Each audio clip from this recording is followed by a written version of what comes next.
The SEC's lawsuit against Ripple has been one of the most nail-biting lawsuits in crypto's young history.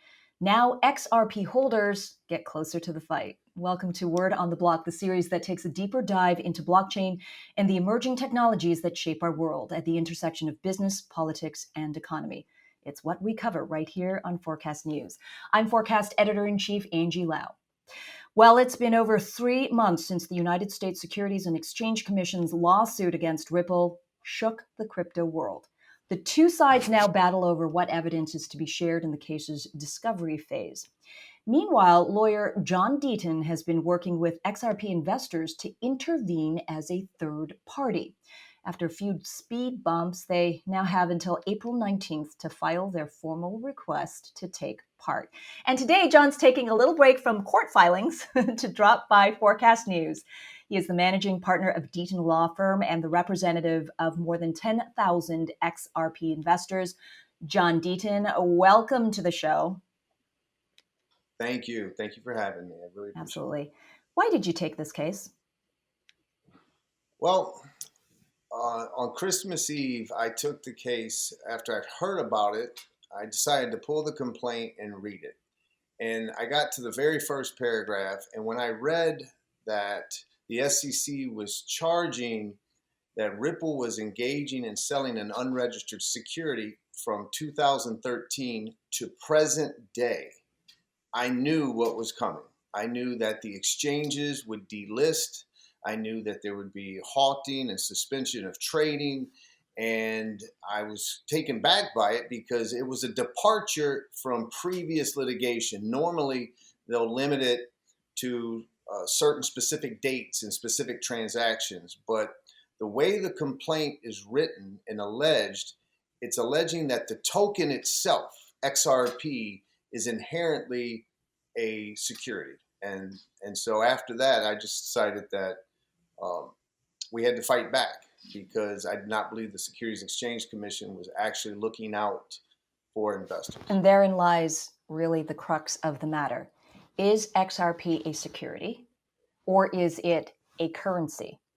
And what was also interesting with the lawsuit is that for 8 years, XRP had been circumventing the globe. Here in Asia, in Japan, very clear, recently reinforcing it is not a security. And so it is freely traded in Asia, in Japan. Why is there such a divergence of opinion, even on a regulatory level?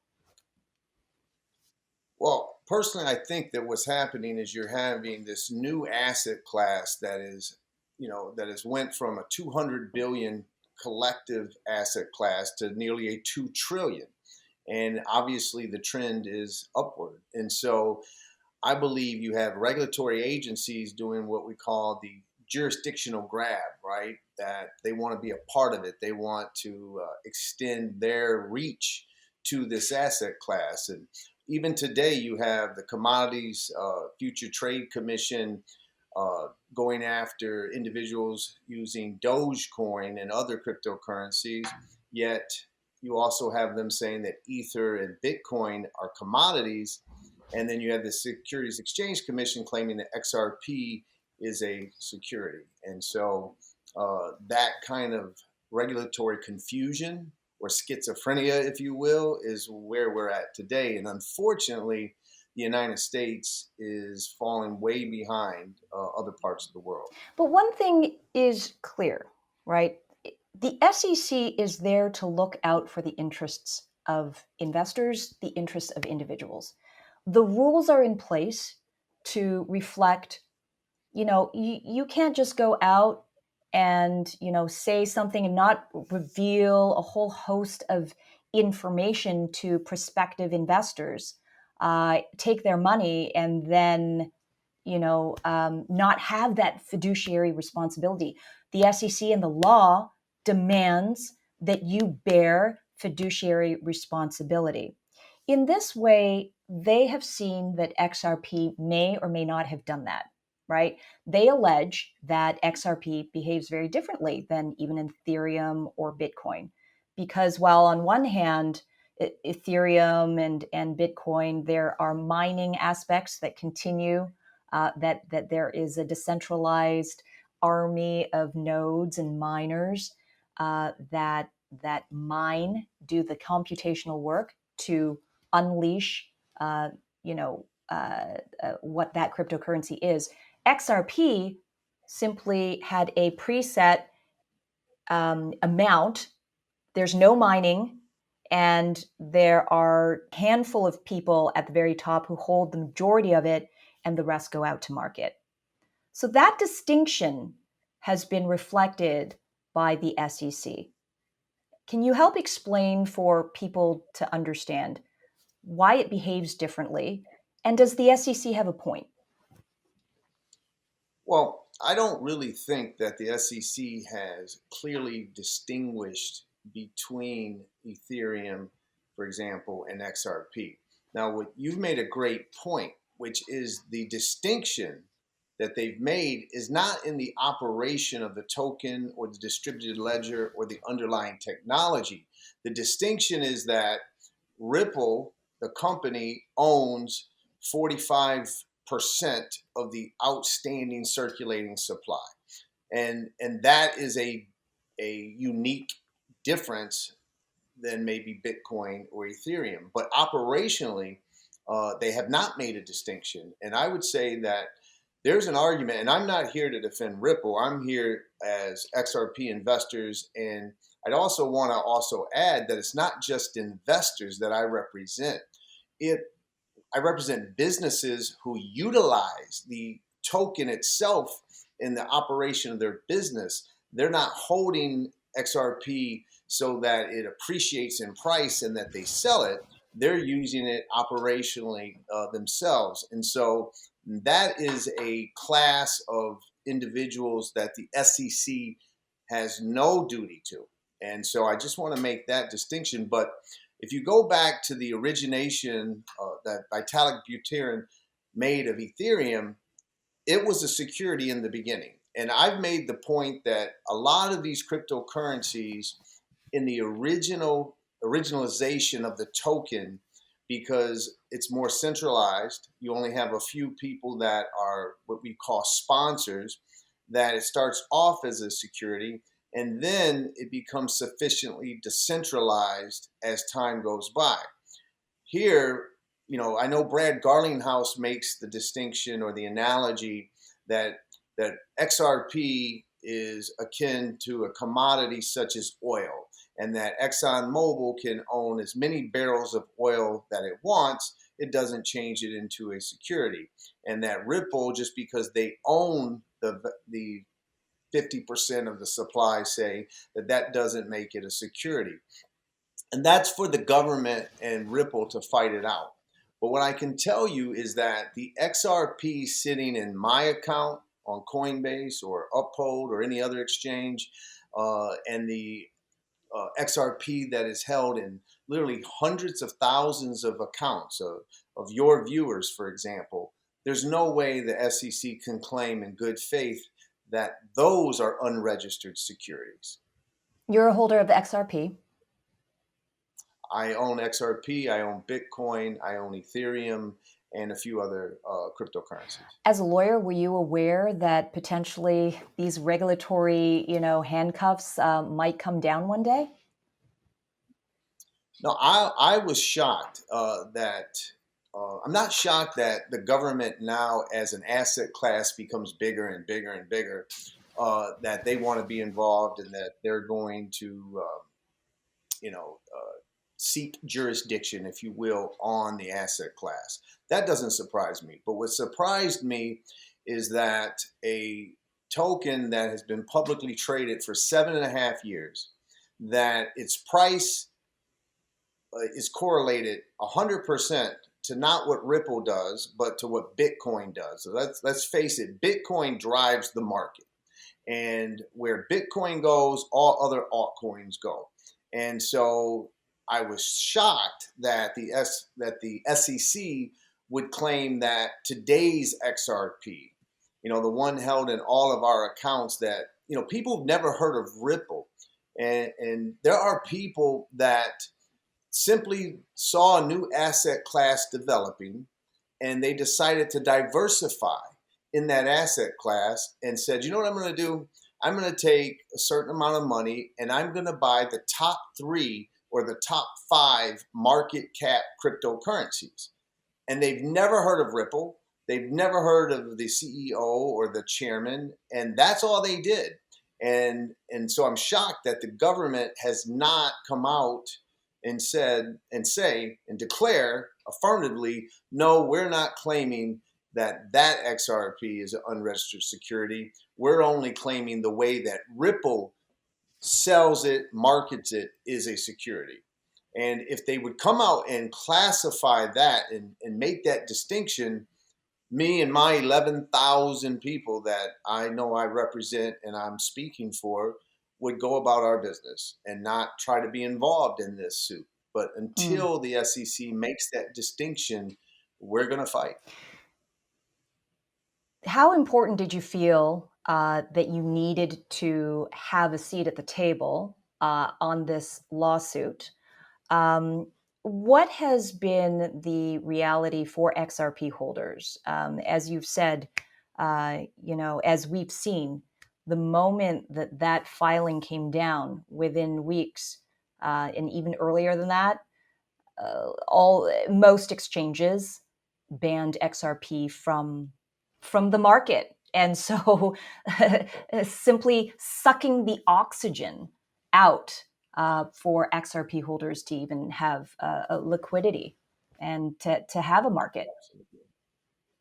Oh, absolutely. And some of the stories are absolutely heartbreaking. You know, the SEC, you have to realize they still have not been able to explain why file suit the second to last day that former chairman Jay Clayton was chairman, when a new administration was coming in within 30 days. Why file the case even though you were warned by former executives of the Securities Exchange Commission that you were going to cause, just by the mere filing of the case, multiple billions in losses of innocent investors? And the stories that I've read are heart-wrenching. People who inherited $50,000, their father's life savings, and decided to do what I said earlier, where they just put it all in the top 3. Or maybe they listened to someone and made the mistake of putting it all in XRP. And then to see the price depreciate by 75% and then be halted, and where you can, as you said, the liquidity, you just look at it. Your asset has been frozen and you have no optionality on how to use it and how to do anything with it. And so the government has yet to explain that. And I think it needs to be explained, because I believe there are ulterior motives at play. What are the next steps for you and clients to get your day in court? Well, as you said, I have till April 19th. And what has happened is the judge has basically given me permission to make the argument formally, and gave me until April 19th to file my formal motion to intervene, along with a memorandum of law, where I will try to persuade her that I meet the legal standard. When I say I mean all of the XRP holders and users, developers and businesses, and that we deserve that seat at the table, because the SEC is making a claim that hurts us. And Ripple, in order to defend themselves, they actually will prove that they don't owe a duty to XRP holders, right? We're not securities holders. We're not shareholders. So Ripple will, in order to defend themselves, will say we owe no obligation to these XRP holders. And so Ripple's not going to make the argument for us, and the SEC's not making the argument for us. So we have to make it for ourselves.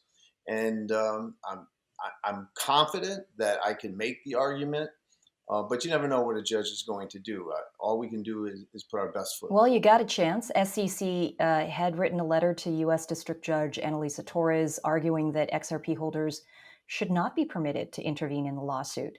that, the purposes of relisting appears so that XRP's price could double, right? The allegation that this lawsuit is actually very much in the self-interest of not only you are a self-admitted holder of XRP. Obviously, all of the people that you represent are XRP holders.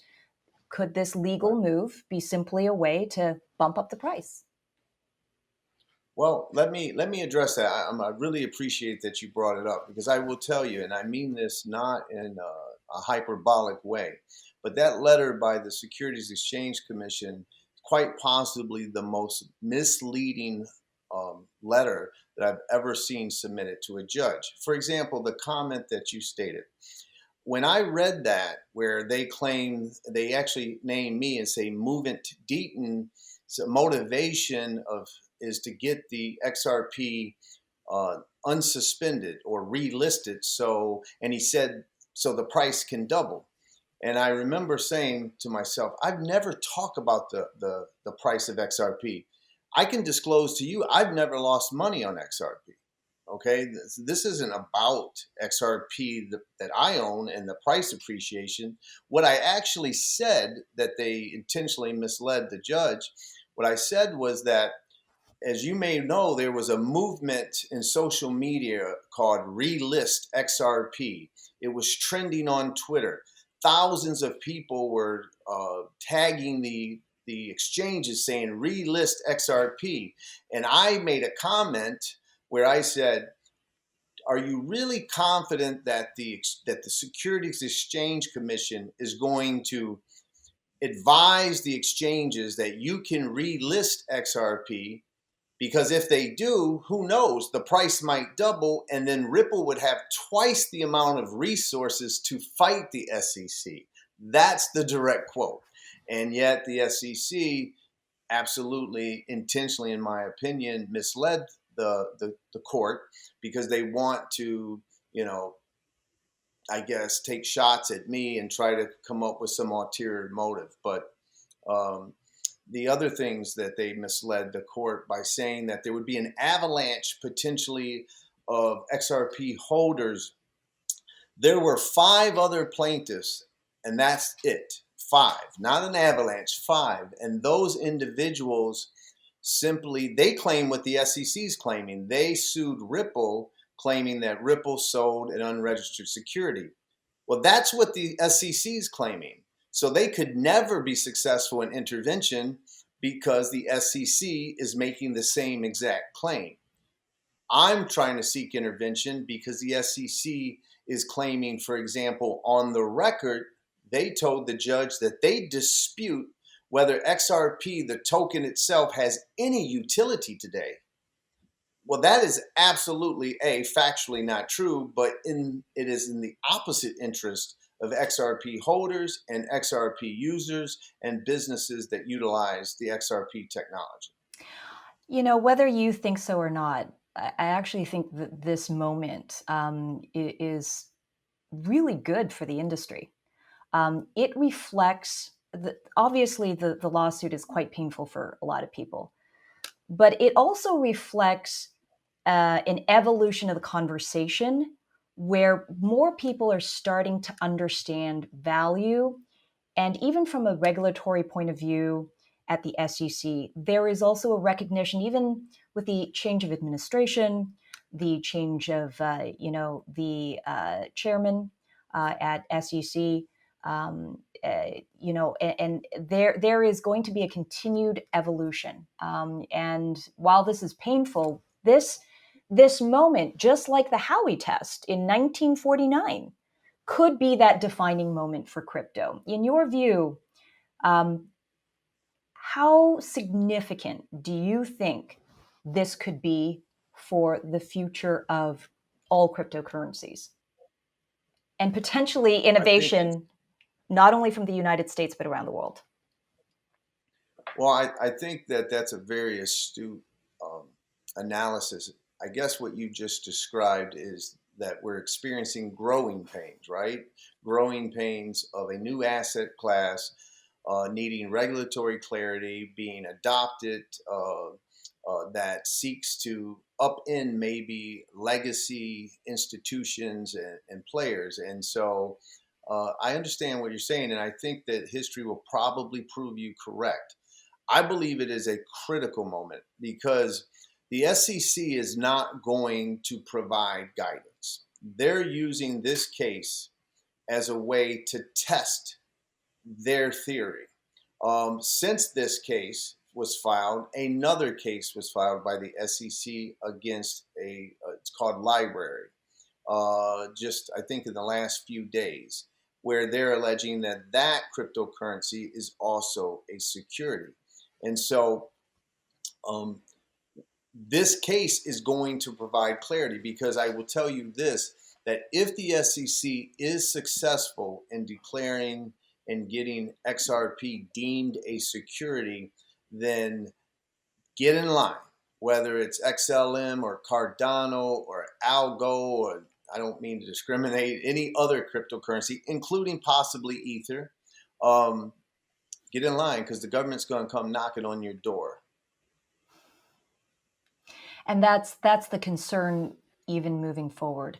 Also conscious of the fact that XRP is being used in business transactions, cross-border transactions, and really around the world, akin to, the same way that we value a country's currency, right? Why is the U.S. dollar so strong? A lot of people are just making the bet that the U.S. economy that backs up that is reflected in the U.S. dollar, in the same way that the Japanese yen, that economy and the way that it interacts in the global economy, in the same way that we talk about China, in the way that we talk about every nation's sovereign currency. Cryptocurrency is different in a way that, yes, there's a speculative nature when it comes to cryptocurrency, but there is also a business behind that protocol that implemented, in business or in enterprise or even in government, or DeFi, or whatever it is, that there is value there as well. To your point, it's, is it a commodity rather than a security? Well, I look at it like this. XRP is a product, right? Now, what I mean by that is, let's go back. You brought up Howie. All right. The Supreme Court never said that the oranges were a security. What they said was that the tracts of land called orange groves, the way that it was sold, along with a service contract that the company Howie would purchase the land, they would purchase the trees, they would water it, they would do all those things, and then they would sell the oranges, and then all of the investors would get the prorated share of the profits. But they never came out and said the oranges themselves were securities. And so what we need to understand is that any asset, whether it's Bitcoin, Ethereum, anything, can be used as a security by the way that it's being utilized by a business. But XRP is, to me, the oranges of the Howey test. And so what we need, and matter of fact, the last case, a lot of people look at the Telegram case out of the Southern District of New York. And the judge there actually, in his second opinion, stated that Graham itself wasn't the security, but the way that the business scheme was orchestrated, that was the security. And that's a very important distinction. Chris Giancarlo, who is in charge of the digital dollar project for the United States government and a former chairman of CFTC, he stated that XRP was and is a commodity. And even as early as, or late, I should say, as January 2020, 11 months before the SEC filed the case against Ripple and XRP,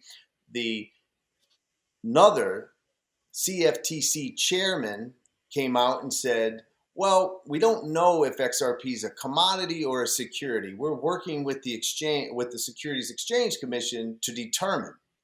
But 11 months later, the SEC comes out and says, oh, it's been a security since 2013. And so I think that that kind of confusion in the market is what is driving what's going on. I think that the SEC is engaging in regulation by enforcement. They really are basically, let's file the case, let's see if we can get it deemed as a security, and if we do, then look at all these other projects that are developing that will be able to participate in Yeah, regulating. I spoke to SEC Commissioner Hester Peirce shortly after the Ripple lawsuit and asked her exactly that question.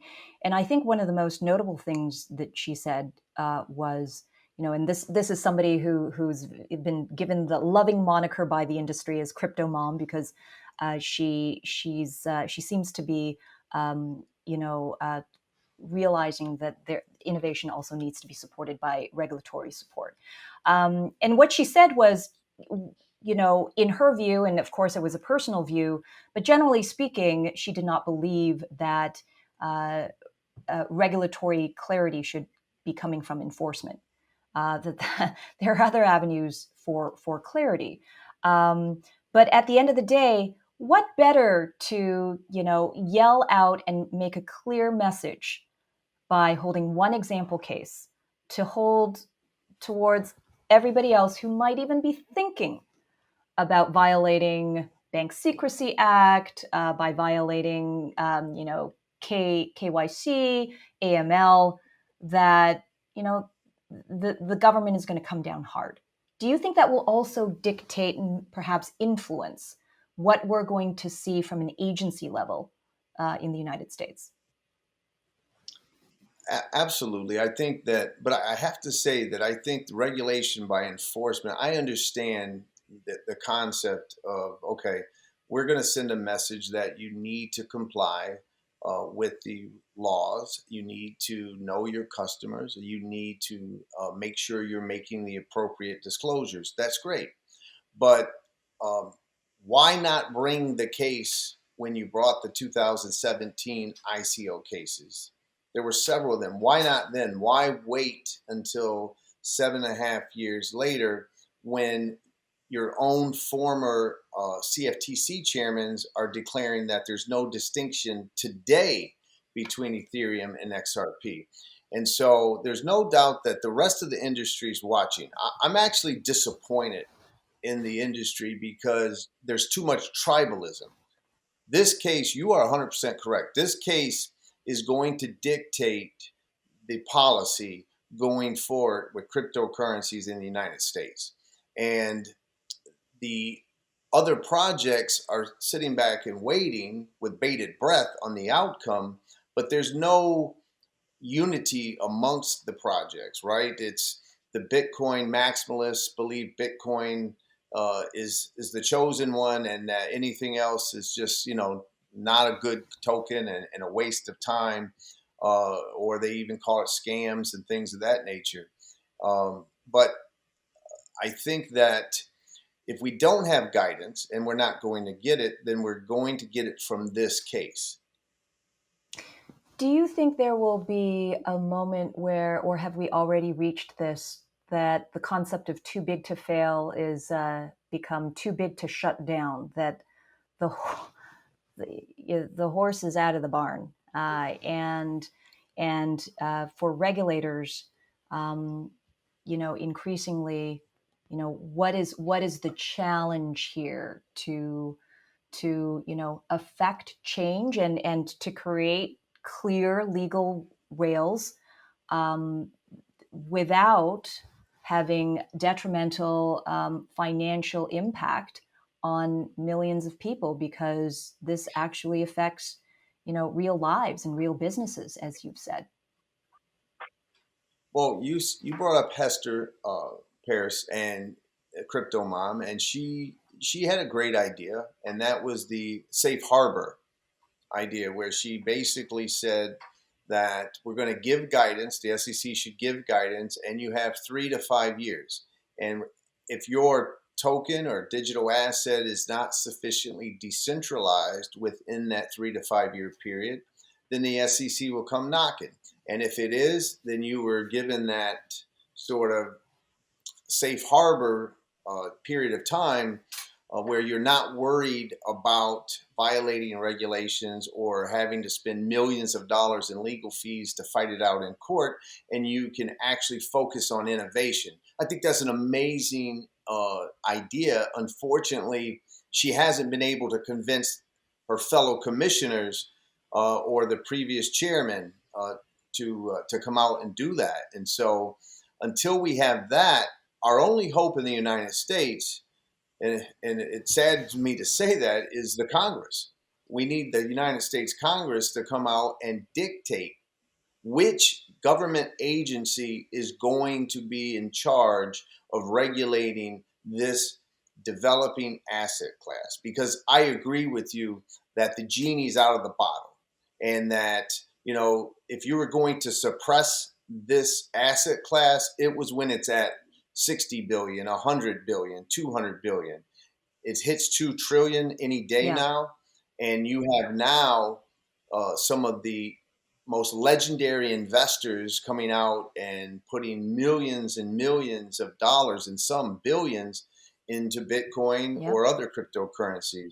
So when you have the Teslas and the MicroStrategies, actually making Bitcoin its primary monetary reserve asset on its balance sheet, I just don't think the government's going to be able to come in and quash that. And so what we need is it the Treasury? Is it the Commodities Agency? Is it the Securities Exchange Commission? Is it the Department of Justice and FinCEN? Which agency? But when you have multiple agencies all going for their, what I call the jurisdictional grab, to try to get their hooks into the asset class, you're going to get this confusion in the market, and unfortunately, it's going to lead to suppression of innovation, and that's what's at stake, in my opinion. You bring up a great point. What we're seeing, outside of the U.S. is obviously the rest of the world, and the rest of the world is fairly big.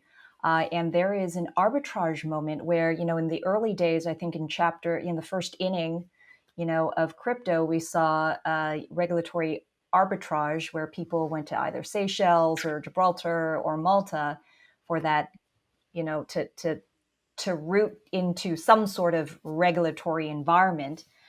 To now, what we're seeing across Asia is for global consumer class, consumer retail, and institutional traditional investor class.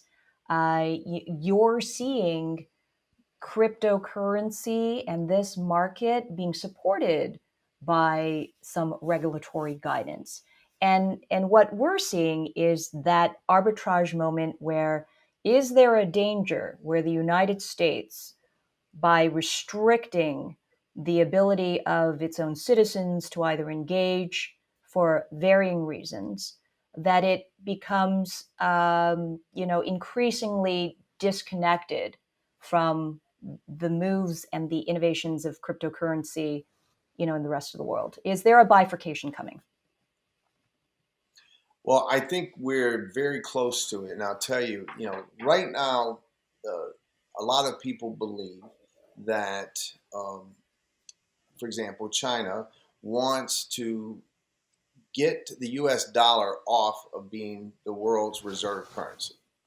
And I believe that what's at stake with digital currencies, and if the United States does not get up to speed that and adopt the central bank digital currencies, the digital dollar, that it actually will help the rest of the nations be more comfortable going away from the US dollar as the world's reserve currency.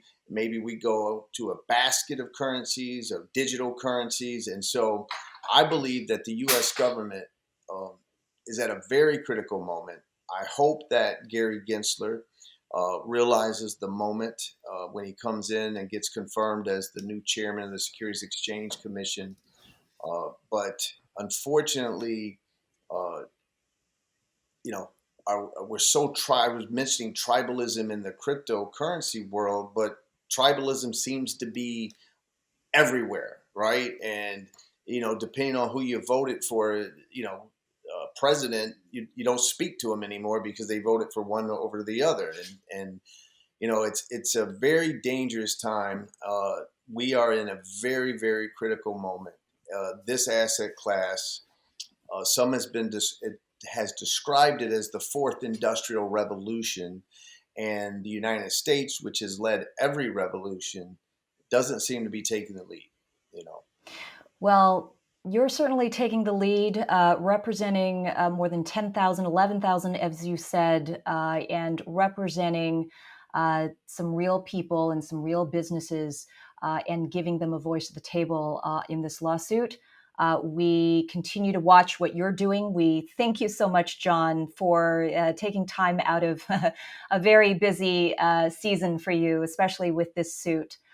Is there a is there something that you want to share with XRP holders? You're a class action guy. You're a trial attorney, a formidable one over the past decade and a half. What is it that you want to share with your clients and with XRP holders?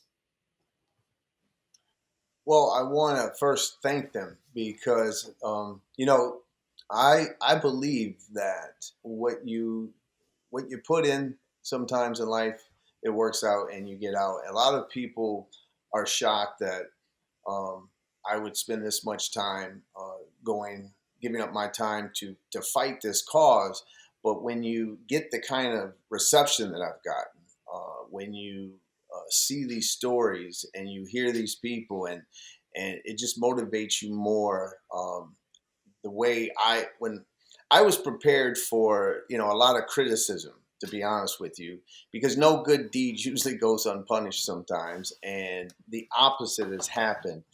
I sort of found myself at a crossroads in my own legal career where, although I love my clients, I was getting a little jaded, because of the business side, fighting lawyers all the time, and the reception of these XRP holders and these businesses, small businesses, has sort of lifted my spirits. And I know it sounds corny, but it's almost revived my belief in the human spirit and humanity. And so, if they're out there, I know that they're discouraged. We're going to fight until we have no fight left. That's, I guess, the only message that I can give. And to say thank you. John Deaton. And to say thank you for giving us the opportunity to be heard. We really And I was appreciate just going to say thank you. And so let's all just mutually agree to say that this was a very refreshing conversation where we really dug below the rhetoric and really got to the crux of the matter. There's a lot to discuss. Clearly, there are points to be made, but we will be watching closely to see if you do get to pull up that chair at the table. John Deaton, managing partner of the Deaton Law Firm, joining us on this latest episode of Word on the Block. And everyone, I want to thank you for joining us here. There's more to come. I'm Angie Lau, Forkast.News editor-in-chief. Until the next time.